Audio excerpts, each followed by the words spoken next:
there, Club Presidents. Jennifer DeRoyne here, coming to you from the office of Nichols Accounting Worldwide Headquarters in Nampa, Idaho. It's tax season, so I spend most of my days here, and my most important job on Saturday mornings is to make breakfast. So the savages have been fed, and now I want to share a little bit of information with you. A couple things that I'm thinking about. Number one, I want to share with you a conversation I had with a friend of mine just yesterday, in fact. I was calling on him for a couple of reasons, both Rotary related. I was asking him to maybe think about helping sponsor the district celebration, but also, as importantly, or more importantly, I should say, I was asking him to think about becoming a Rotarian. This is a person I've known for several years. He's a bank president in the area, a wonderful person. I know his family well. Definitely is the person that I would say he's already a Rotarian based upon who he is and what he stands for and how he carries himself, but it's just not official yet, right? We haven't filled out the paperwork. And so I'm talking to him a little bit about, my thoughts about Rotary and our purpose, what we're trying to accomplish, our ultimate mission for peace, and how that is accomplished through what we do, through our core areas of focus, and shared with him a few different ideas and ways that he could engage with Rotary. And he said a couple of things back to me that I wanted to share with you in our kind of private forum here. He said, I've been to a few Rotary meetings, and he said it just kind of felt like lunch. He said it felt like a social club. And he said, I'm really busy, and he said, I don't need another social thing to do. I was looking for somebody with purpose, and he says, and when you have shared this with me, now I get it. Now I get Rotary. And so, my takeaway from that was, are we making sure that our purpose and our why is clear on a regular basis at our meetings?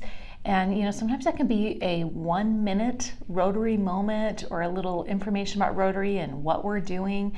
So I wanted to share that with you and, just give you his perspective. He's a smart person, he's a good guy, and here's this outsider perspective, and he just didn't get it. So, and I wanted to make sure that you had that information and could use it as you see fit.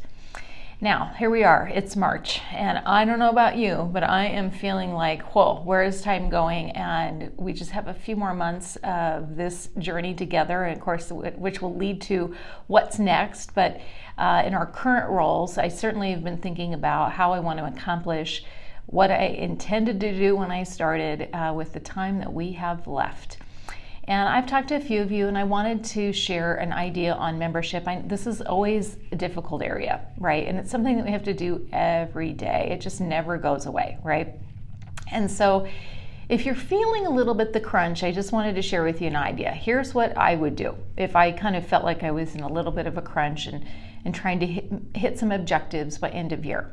Now, I do not want this to be translated into body count. I am never interested in that. We are looking for good people that we think get what we do, that are in alignment with our mission and want to be a part of that. And so start with that in mind. But here's probably what I would do if I was as a club president trying to figure out how I was going to set the stage to maybe bring in some new potential Rotarians.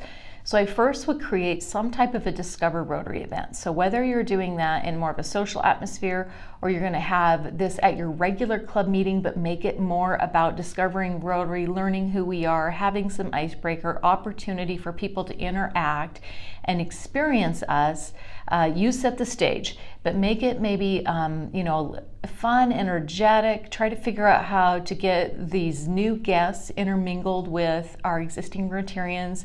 Time for conversation, but also time for sharing about who we are and what we do.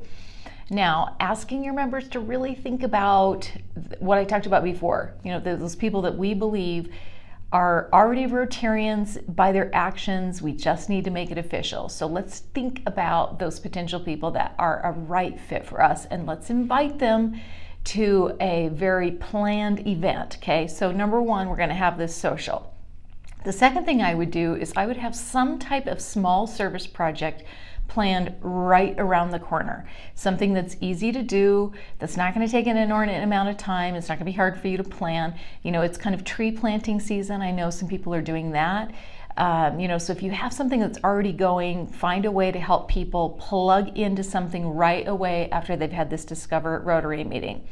And then third, I would make sure I have another meeting come up where one of two things is happening. Either I have a really great speaker, or we're having a great topic about Rotary at that presentation. So they can learn a little bit more about who we are, and then of course we want to make the ask. So it's kind of that quick 3-step process to helping people get acclimated and learn more about who we are, what we do, and see if they think it's a fit. Now, I want to take you back to what I first said at the beginning. So my friend who said, I didn't understand Rotary, but when you explain it to me, I get it now. If you're feeling a little bit like, I'm not sure that our club has a clear vision for what that is, what we stand for, where we want to focus our time and energy, then you might consider visioning. Your president-elects are going to be hearing about this at the upcoming Rotary Leadership Summit, including pets, but I also want to run this by you. Visioning is a process, basically it's strategic planning for clubs. It was something that was facilitated in our district, I think in 2010, and then for whatever reason it fell by the wayside. I'm a big fan of taking time to think about, who are we, what do we stand for, what do we want to become, how are we going to get there, and then how do we measure done. So, I think it's a good exercise to go through. The flaw that was in the system we had before was, I felt like the follow through on our side at the district level to help clubs with the execution and the kind of putting together their final plan after they go through this ideation phase was maybe not strong enough. And so I asked Terry Gilbert to bring visioning back off the shelf, dust it off, but improve it. So we're calling it Visioning Plus. So if that's something that you want to learn more about so that you feel like you have a stronger core in terms of just a real clear picture about what you're trying to do and everybody's on the same page, they all know that and they can speak it, say it, do it, and then other people that come, witness, see that, feel it, and want to be a part of us, I want to invite you to reach out to me and ask me about visioning for your club.